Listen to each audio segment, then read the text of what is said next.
Avancez. Ah, mais on fait la queue.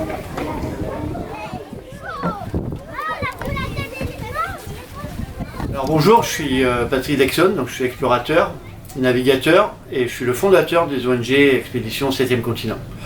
Alors l'ONG Expédition 7e Continent a 3 objectifs. La première, c'est la sensibilisation, donc on fait des tournées pédagogiques, ce que l'on est en train de faire aujourd'hui en Occitanie avec l'UVPO et Citeo. Le but, c'est de se déplacer de port en port. Le deuxième ADN de l'ONG, c'est la recherche. On a 14 publications en 14 années, c'est quand même pas mal, sur la pollution plastique des océans.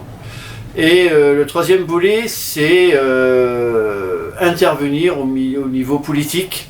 Donc on fait partie des groupes de travail du Sénat et de l'Assemblée nationale.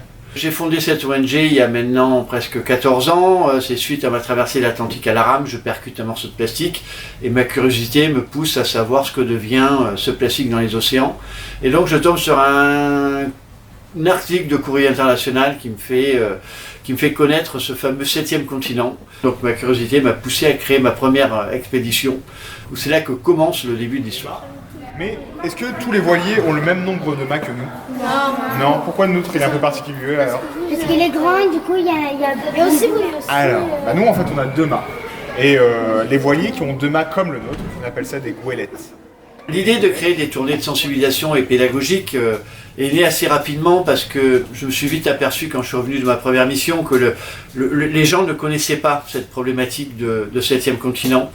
Et donc il fallait le dénoncer, le médiatiser et le faire comprendre au grand public.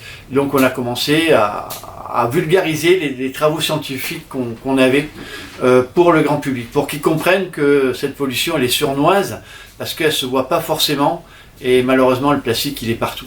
Qu'est-ce que c'est d'après vous? du verre et du plastique. Du plastique, ouais. Alors il n'y a pas de verre parce que le verre ça coule. Ça, c'est du plastique. C'est plein de plastique. Des fragments de plastique.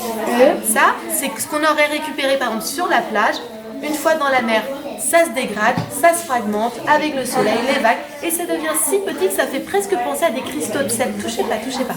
Ça fait presque penser à des cristaux de sel. Alors, comment ressentent ça les enfants? Ils le ressentent très bien. Alors déjà, ils ont une éducation qui est faite par l'éducation nationale. Je veux dire que le sujet il est très vite abordé dans les écoles. Donc ça c'est génial parce que quand nous on intervient, on est un peu le gâteau sur la cerise. Les gamins ils veulent voir le bateau, l'explorateur, les marins, comment on vit à bord. Et c'est là que nous on a cette chance-là et de pouvoir passer notre message. Donc les enfants ça fonctionne très bien. Voilà, et vous espérez faire des futurs explorateurs? Non déjà si on fait des éco-citoyens c'est déjà pas mal.